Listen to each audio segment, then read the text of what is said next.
Syracuse with another overtime thriller at the Carrier Dome, defeating Toledo 33-30. Welcome to Orange Press Pass. I'm Clay Lepard alongside Bill Spalding and Eric Silverman. A back-and-forth battle between these two teams. And we knew coming into today that Toledo's offense averaged over 30 points a game, but we didn't know the Syracuse offense could match it all the way through. 6 lead changes in this game. Luckily, Syracuse had the last one on Ross Krautman's 27-yard game winner in overtime. A great game all the way throughout. Fans on the edge of their seat throughout, but it didn't look that way to start off. Syracuse with a 10-0 deficit after the first quarter. SU may be a little sluggish after the Saturday night red-eye last week, some jet lag coming from LA.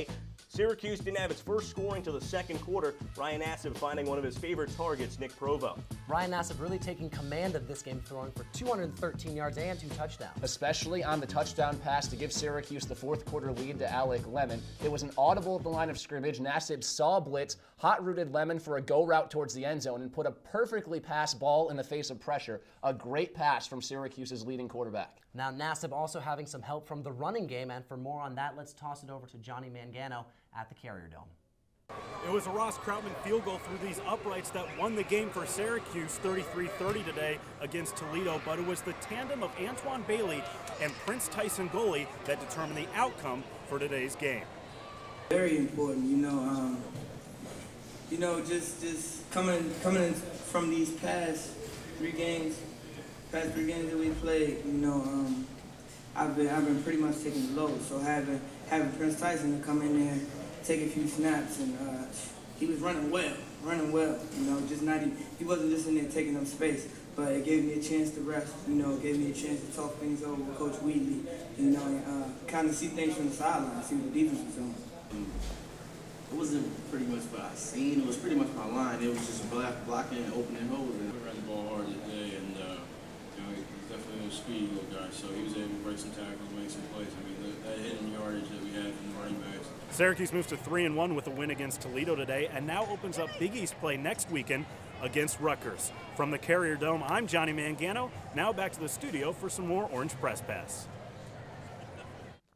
And now we're back with Bill and Eric. Coach Doug Marrone setting a different kind of tempo for his team this week, saying that Toledo plays tougher than Syracuse. And Clay, you don't usually hear Doug Marrone saying many negative things about his team. That surprised a lot of his players. Talked with fullback Adam Harris, and he said, Bill, that was some extra motivation for the team heading into this game, some determination to prove they were in fact tougher. Yeah, Coach Marrone's smart. He knows what can get his guys going, and this certainly did. Marquise Sproul said the entire defense rallied around it all game long, and you could see it. The defense fought through some nicks and bumps. Exhibit A, Rashard Anderson. The quarterback was injured early in the game, came back in the third quarter wearing a compression sleeve on his arm. Syracuse really played tough through some injuries.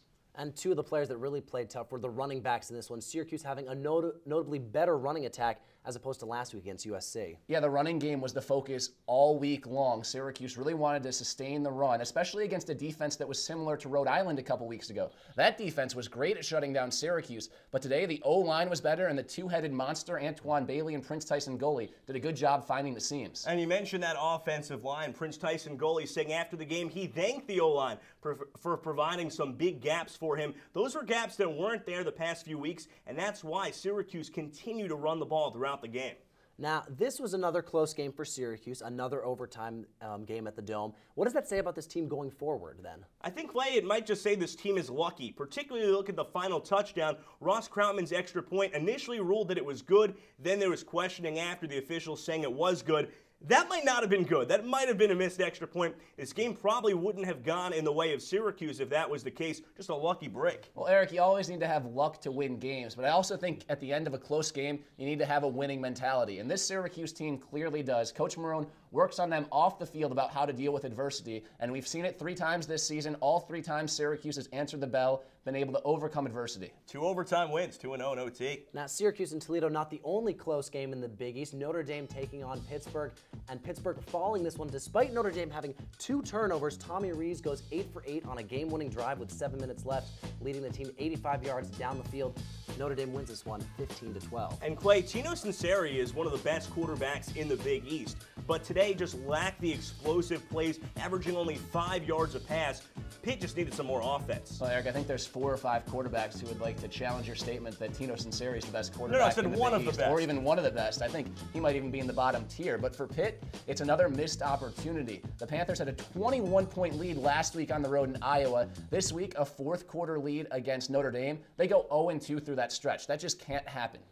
Now the Orange taking on Pitt later on in the season, but let's go back to Syracuse now. What is your final thought with this team and this game going forward? Well, SU 3-1, happy thoughts going into Rutgers, particularly because it is Rutgers, it is Chase Dodd at the helm. But at the same time, this SU secondary has to worry you. How it's given up yards to Robert Woods of USC, this week to Eric Page. And Rutgers doesn't have that big receiver like the past couple weeks. Mohamed Sanu, 200 yards today going against Ohio. I wouldn't be surprised if he could put up the same numbers next week. SU secondary has to beef up the pass coverage. Obviously, Syracuse's pass defense needs to get better, but my final thought is that Syracuse should be 5-1 going into the mid-October Friday night game against West Virginia. Rutgers was picked last in the Big East and hasn't looked very impressive so far this season. Tulane's one of the worst teams in the FBS, so Syracuse should be able to handle business there. If the Orange doesn't win both of those games, it means they really had a big slip-up sometime over the next 2 weeks. The Orange taking on Rutgers next week. And that does it for us here at Orange Press Pass. For Eric Silverman and Bill Spalding, I'm Clay Lepard. Take care, Syracuse.